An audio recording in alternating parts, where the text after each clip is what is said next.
concept of documentation, and I don't know if you probably bump into this as well. We say it all the time, but often have a very weak concept of what it is, or else we all are on a different page.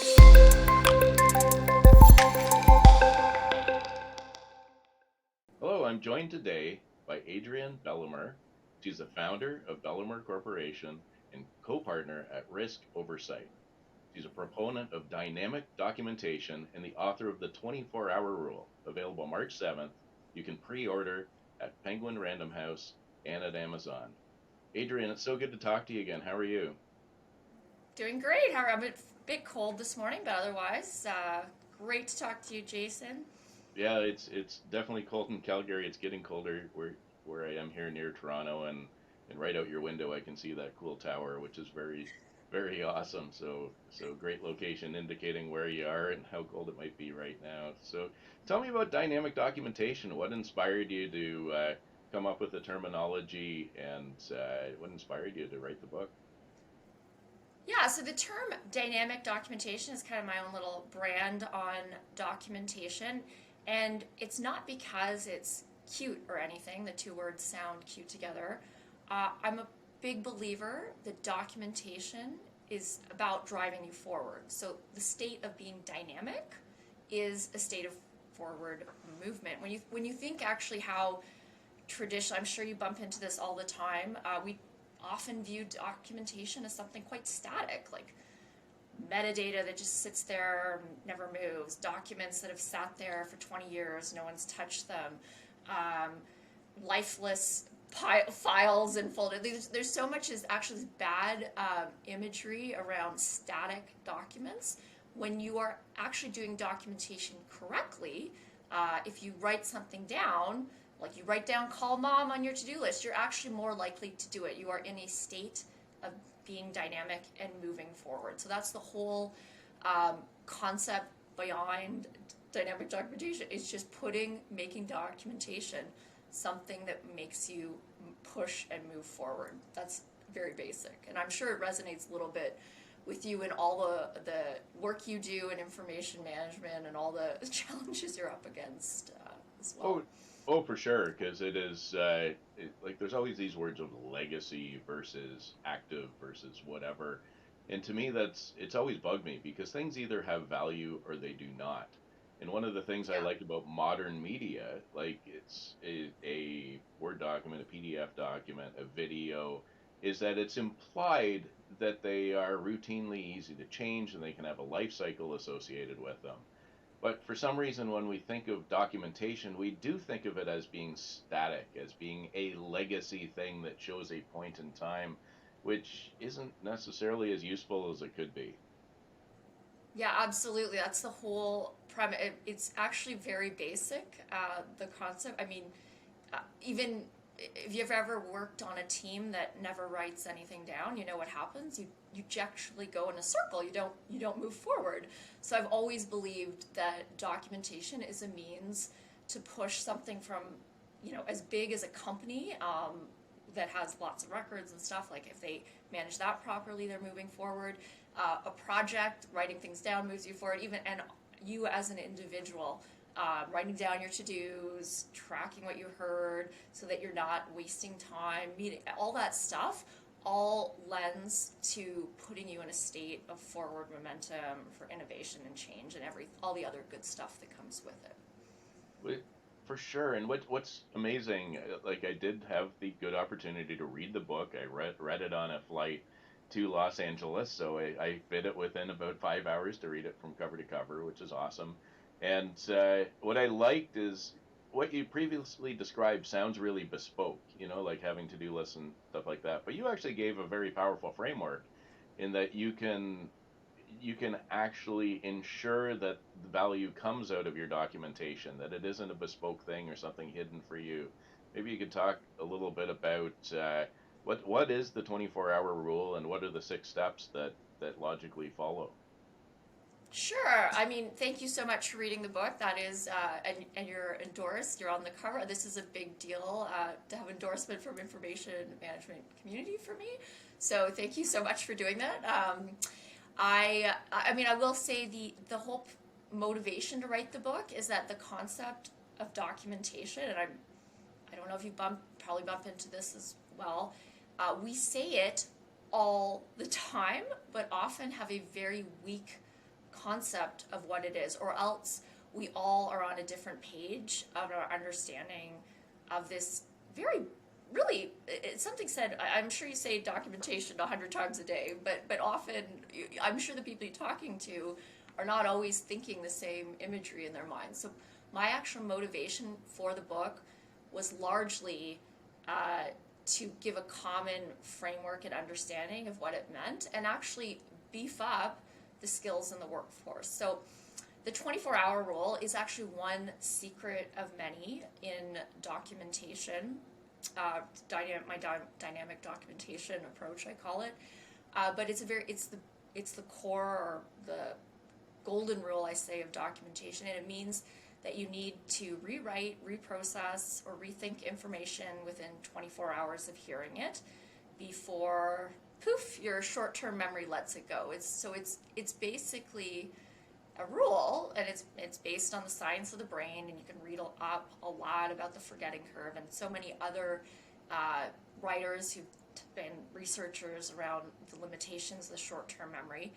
It's just about taking action, doing something with information in a short window. 24 hours is a very easy window to remember, that makes us actually grasp it at the root. And most of the application of the 24-hour rule comes from meetings, which I believe are where the most hemorrhaging of information actually happens in organizations. We have cultures that have just, executives are stacked in meetings, and often very little comes out of these meetings. So that's like one of the bigger applications, but it can be applied as basically as people handling documents. There's a reason people need shiny docs, is because people don't handle things well in that 24-hour window. They put them in wrong places. But when you're mismanaging things all the time in a 24-hour window, your likelihood of ever doing something effective with that information diminishes quite rapidly. But they will always need your product because no one will handle things perfectly in 24 hours. But the one thing that shiny docs can't do is you can't find all that information that was lost in meetings or conversations or interviews.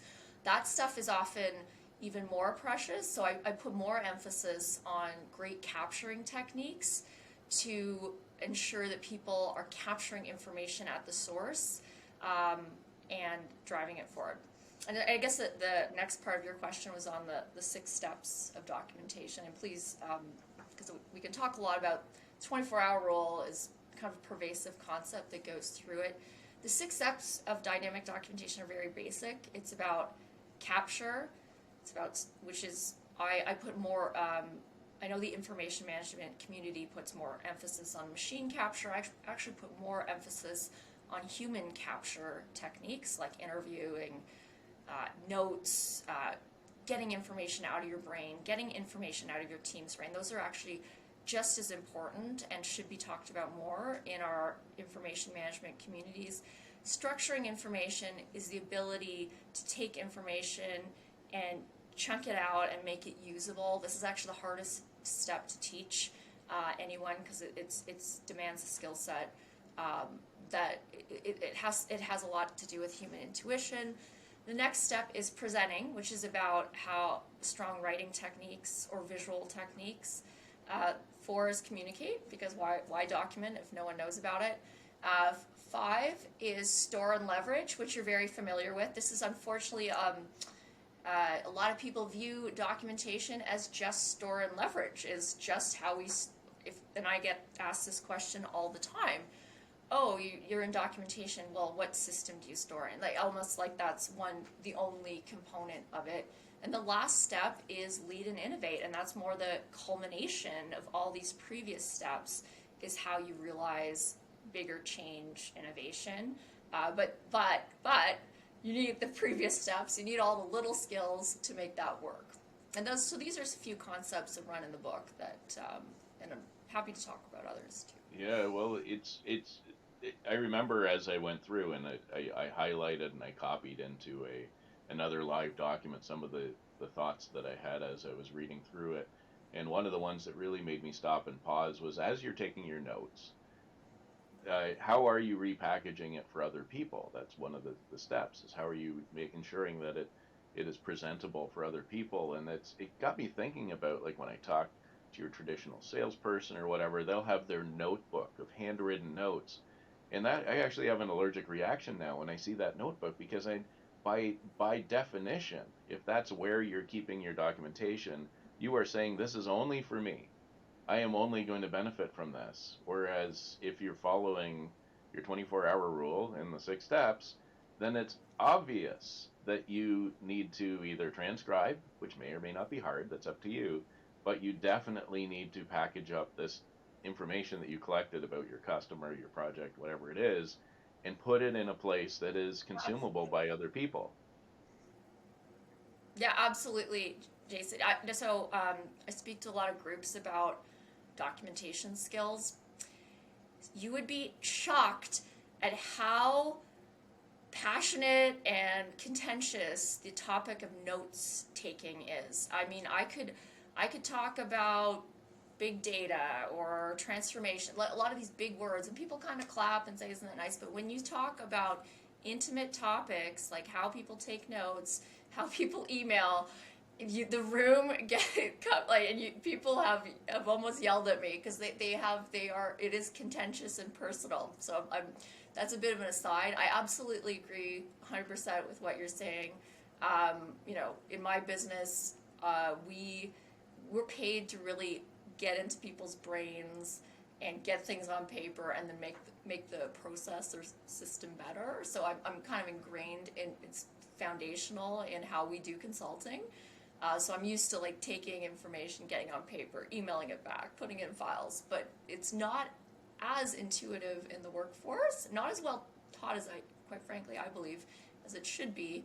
And yeah, what you're seeing is what I see everywhere too. And sometimes some people don't take any notes. They don't think you need to too. So I don't. Yeah. Yeah, which is terrifying because maybe they can retain and process, but that's of little value to anybody else. And it is interesting, and you poked on something that I wasn't really prepared to talk about today, but I will throw out there as an information professional. I see this all the time where people generally agree that the structured information, that database stuff that's out in your SAP or your Maximo or in your ServiceNow or Salesforce, they kind of agree that, well, that's everybody's. But when they create a document, they're like, that's my document. You can't delete that in the future. You can't give it to somebody else or store it someplace. That's my drawing. That's my document. That's my contract. It's weird how people have this kind of almost storytelling, authorship, ownership thought about documentation that they just don't have about like transactional data or stuff that sits out in some other structured system. I mean, it is too bad. Companies spend a fortune. It's their on employees and consultants. I mean, this might sound a bit provocative, but people have paid for their time. I mean, without documentation, you put your company in risk of huge rework, loss of opportunity and money. I think companies should take a stronger stand to get more documented out of the brains of their employees and consultants. They do, again, they're paying for this. So it's a bit of my soapbox, and I do this professionally. I document what's in people's brains and get it on paper. There's a lot, but I would say I'm often shocked at how much people are able to get away with not maintaining files that are for the good of the team, not sharing effectively. It is, I think it's a cultural shift that has to go on, especially in today's, great resignation. You don't have people staying 40 years at the same company. You can't walk down the hall and ask Bob how he built the system. It's a different world, and there's a huge need. There's always been a need for documentation, but this need is actually intensifying in today's workforce, and it actually should be an expectation, in my opinion, especially for our knowledge-based workforce, because that's what you're paying for.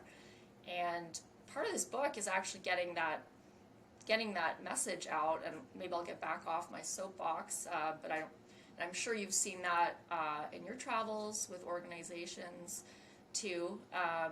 But yeah, another huge motivator is just getting companies to ask for what will make them successful.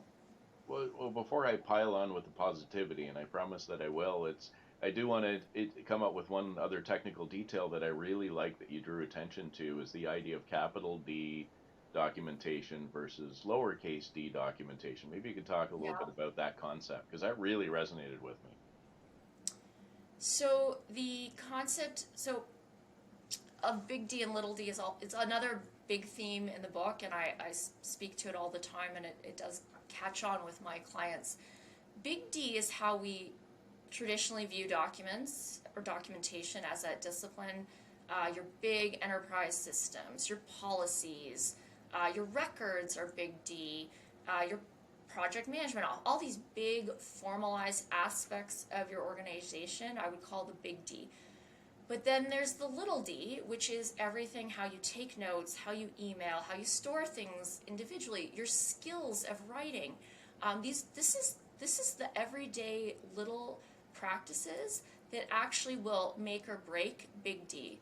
And I will say, I think our information management circles and conferences often neglect the conversation of the little d, and we focus so much on these big D initiatives.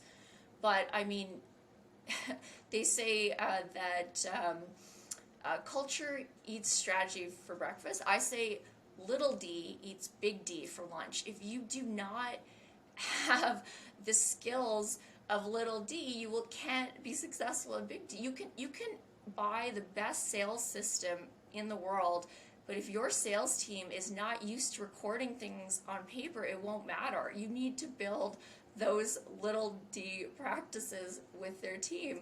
I had a client that called me, and because they bought a fancy RFP system, and they said, but it hasn't increased our sales. Well, it turns out their team couldn't write, so it didn't matter. This is again neglecting to understand the little d skills of writing and thinking a big D solution will solve the problem. So I'm not trying to be negative on my software vendors.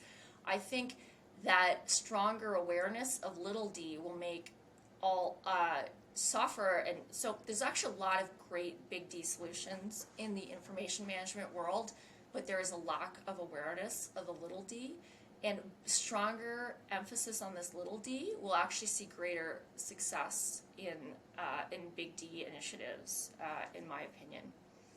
It's awesome that you say that, and this might be the time to introduce this idea that, because a lot of companies will hire big D writers where we are the documentation people, and quite often they no offense to them, they're great RPW grads or rhetoric and professional writing grads, and they know how to package information perfectly.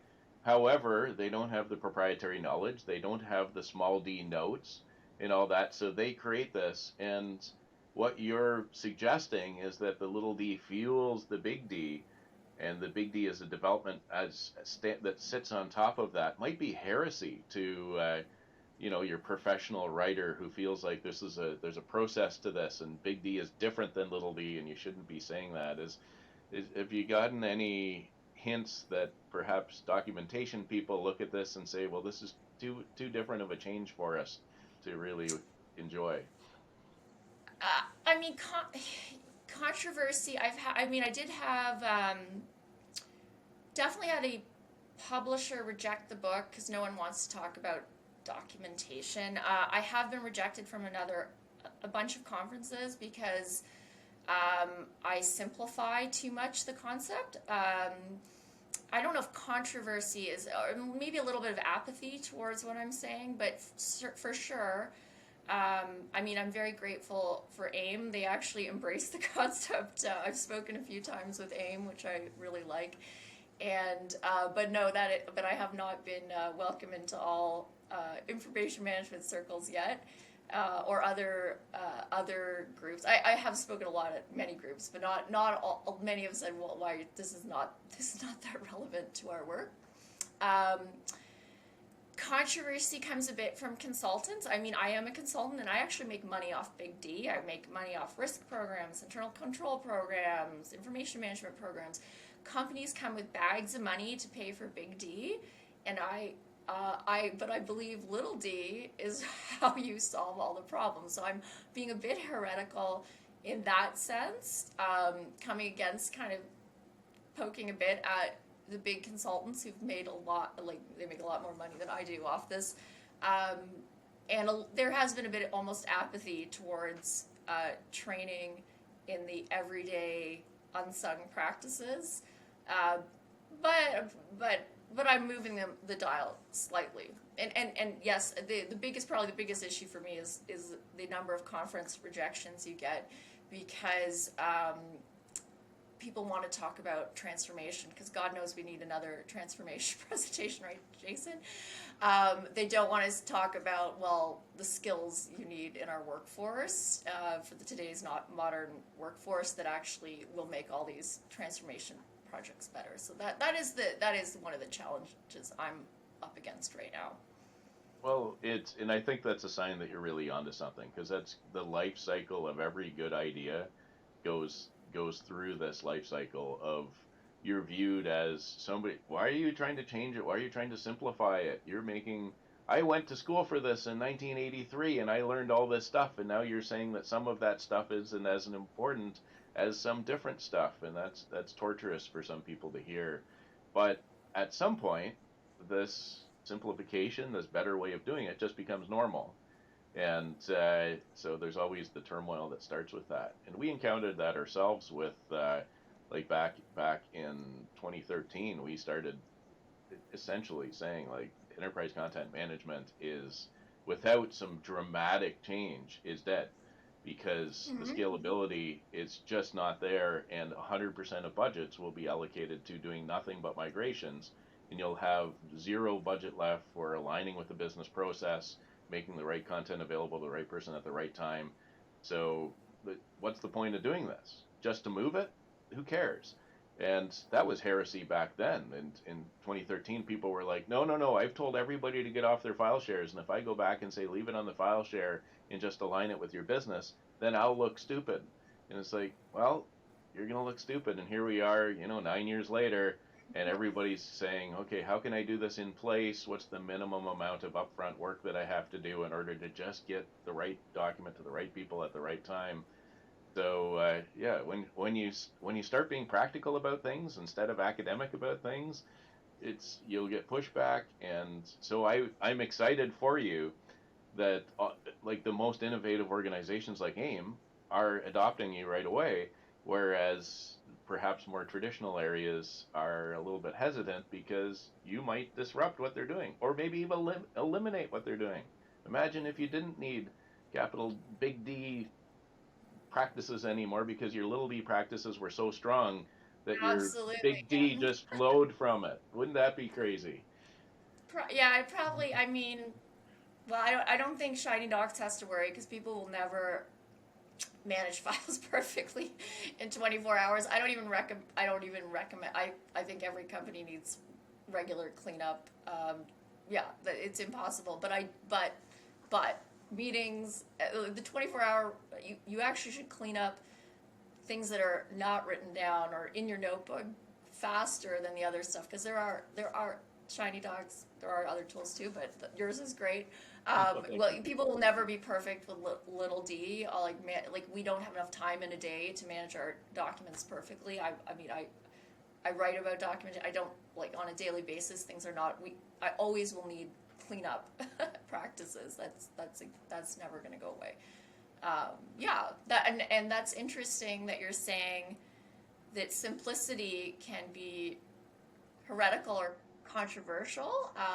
I think a lot of people benefit and make money off complicating things, so it's often seen as the way to do it. But there is a better way often, when you actually drive to what really matters. Yeah, that's Yeah, absolutely.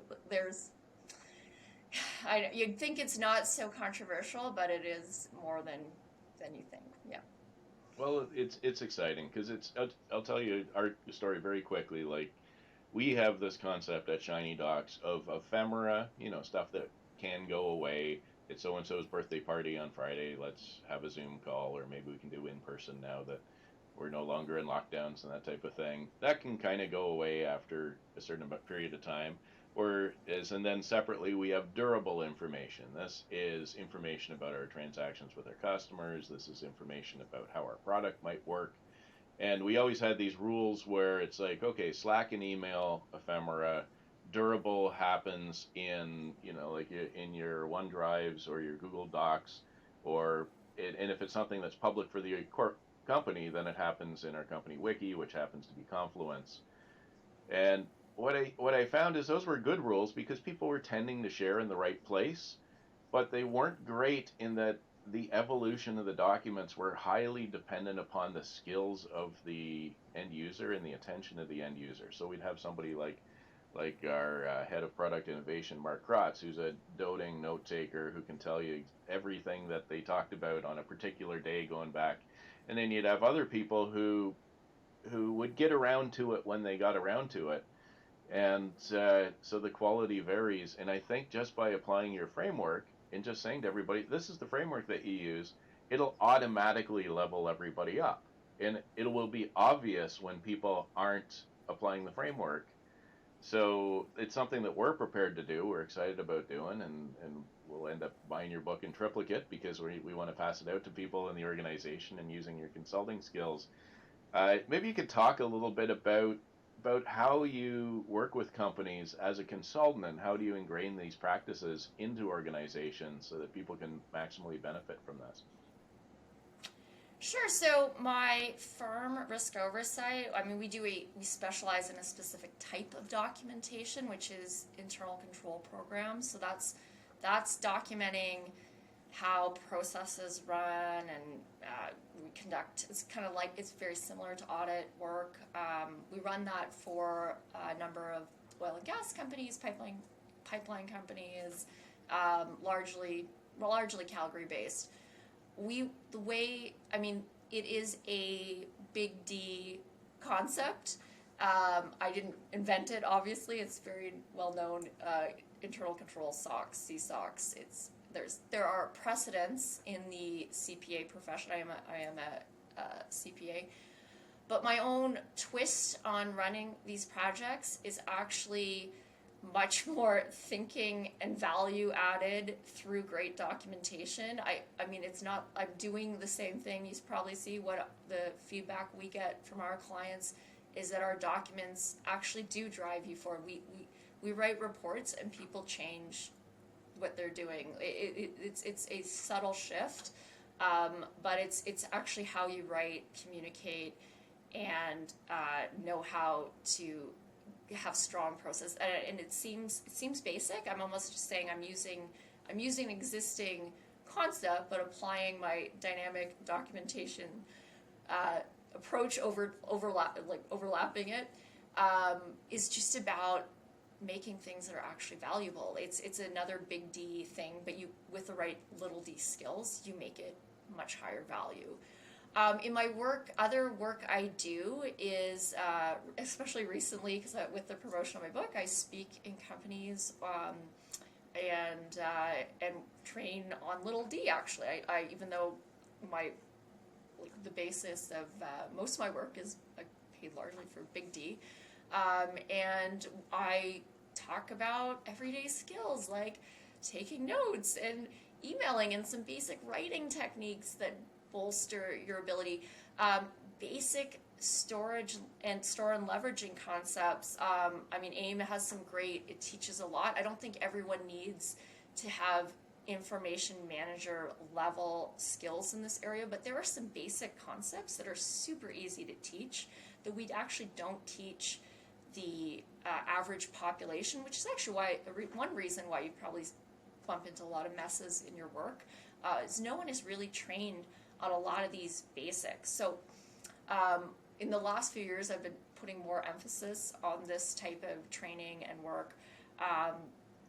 And again, it is new for companies because they're again used to buying big D, but the way I'm shifting my work with clients is to make people's skills better, and usually it's just a bit of awareness that can elevate this skill set quite rapidly. I mean, I guarantee you, if your team, even if they don't follow it perfectly, no one follows the 24-hour rule perfectly, myself included, but even if they followed it a little bit better, like 50% or maybe a little bit less, you would see actually noticeable improvements of results, because people would take more advantage of opportunities that came across their desk. They would action things with the natural processing of humor. I firmly believe that this awareness to some of these skills and tricks like the 24-hour rule and a few other skills helps them dramatically. So that's my newer project. But I've actually, for many years, I have worked with clients on traditional internal control programs. I also go in and I do a lot of process work where I'll come in where someone, there'll be one person who knows a critical system. It'll be all in their head. And part of my expertise is getting that on paper. And I use all the techniques in my book. I'm a huge believer in strong interviewing skills. I actually think it's fundamental for great documentation. Even knowing how to manage documents, you have to get inside people's brains. It's actually an underrated skill in the information management documentation world. Interviewing, strong writing, getting notes out, circulation, testing it out, all those techniques to get information out of people's brains. I love it, and as I read through the book, the thing that I liked about it is it does promote agility. It promotes effective use of the information, but it does have this dense completeness to it. It's almost ironic in the sense, like, there's a density to how complete your information will be when you follow the framework, but the framework itself is pretty simple. So I that's why what really excites me, and as people listen to this podcast or watch this video here, I guess you really need to have go back and listen to the 6 steps, the 24-hour rule, understand small d versus big D, because all these things fit together into a pretty simple agile framework, but they yield fantastic results. So it's quite exciting. Well, thank you very much. I mean, the editor of this book is Janet Goldstein, who is the editor of Getting Things Done by David Allen, which, huge. That is actually the first personal productivity book ever released. I say my book lends from the disciplines of information management, personal productivity, and organizational design. I'm kind of at the intersection between all of them. So in many ways, I'm not talking about anything new. I'm just defining documentation as kind of at that intersection. But my mission of this book is that this is a mass market book. It is actually the first mass market book on documentation. There are lots of technical books on documentation, usually siloed by very different professions, but this one is really intended for the masses in the workforce. I'd say the knowledge-based workforce today, and that was my intention, Jason, to make it. I'm not writing it for a bunch of information managers or guys who want to geek out on metadata and conferences. I want something that everyone can read. Actually, my primary audience are manager level in companies. From my experience with my clients, they often have all the stress of execution. They have to be big picture too. They're stuck with the skill set of their team. The book could actually certainly be used for entrance to the workforce as well, to train them. But I really have there are a lot of business books written for CEOs, not quite enough for managers who are stuck with the day-to-day and have to execute. So I really had these people in mind, because they're my clients, and I empathize for how much they have to achieve. But certainly the book is very useful for people entering the workforce, and it should be cross industry, cross discipline. It should be super applicable to your sales team and your business analyst and your technical team. So I hope it did achieve a little bit of that goal. And just the way David Allen made to-do lists very sexy, which not a really sexy topic. I hope to do the same thing. Marie Kondo made cleaning sexy, or I think that's phenomenal. So I'm hoping I have a little bit of that excitement. Maybe, who knows if it's going to sell that many million copies, but that was certainly what I was going for, is making something not overly technical and just getting people's awareness raised pretty quickly. Well, I hope you get that level of success. Like, I know I was personally influenced by when David Allen called it the art of stress-free productivity. Myself, Yeah. I had my literally 43 folders inside of a little box that I carried around with me back in 2005, and it worked. And now I have it all electronic in a to-do mechanism that follows the same framework to get it out of my brain and somewhere more durable.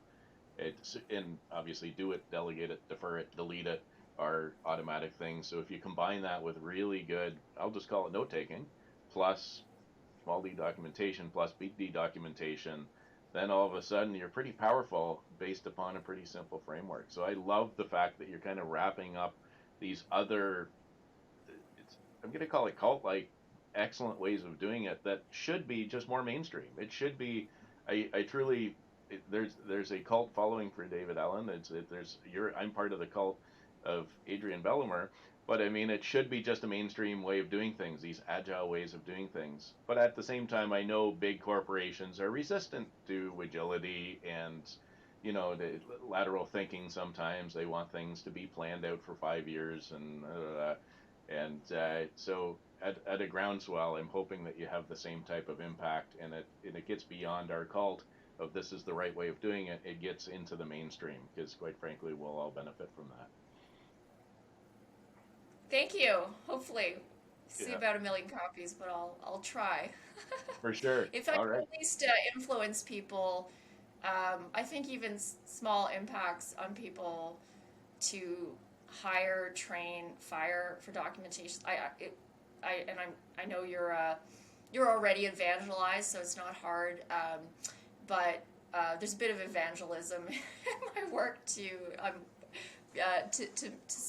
make companies see that way, and really train correctly today's knowledge workforce, because there is a lot of noise and buzzwords out there, competing priorities to train just in, like,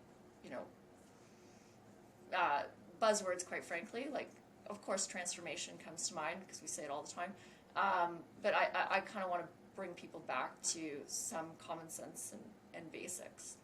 Yeah, for sure. There has to be just some common tactics in transformation. It can't all be just a big strategic thing where then you go get to chase whatever thing is most important to you. There has to be some common elements. And I love the fact that you're building the building blocks for the common elements. And 100% of it needs to have something durable to follow it, which we'll call small d or big D documentation. So thank you. Thank you. Yeah, awesome. So I'm talking to Adrienne Bellehumeur. She's the founder of Bellehumeur Co. and co-partner at Risk Oversight. She has written the book on dynamic documentation, the 24-hour rule, available on March 7th. You can pre-order at Penguin Random House or at Amazon. Thanks so much for joining me today, Adrienne. This was a lot of fun. Thank you so much, Jason. I really appreciate you reading the book and your support. It means a lot to me. Thank you. For sure. And where can people find you online? And we'll put it on the screen as well. Sure. My website is bellehumeurco.com, and my risk oversight is riskoversight.ca. Is my consulting firm. The book is called The 24-Hour Rule and Other Secrets for Smarter Organizations. And again, you can find that at Penguin Random House site or Amazon. And love to speak to any of your listeners about I have a nerdy love for talking to people about their documentation challenges and what works or what doesn't work for them. And I'm offering some great deals on bulk orders of the book. I'm doing training and workshops and documentation consulting in exchange for some pre-orders of the book. So if anyone's interested, there's my little pitch at the end, but also like just love connecting with you and so many other great people in the information management community. Well, it's certainly my pleasure. Thanks a lot, Adrienne. Thank you.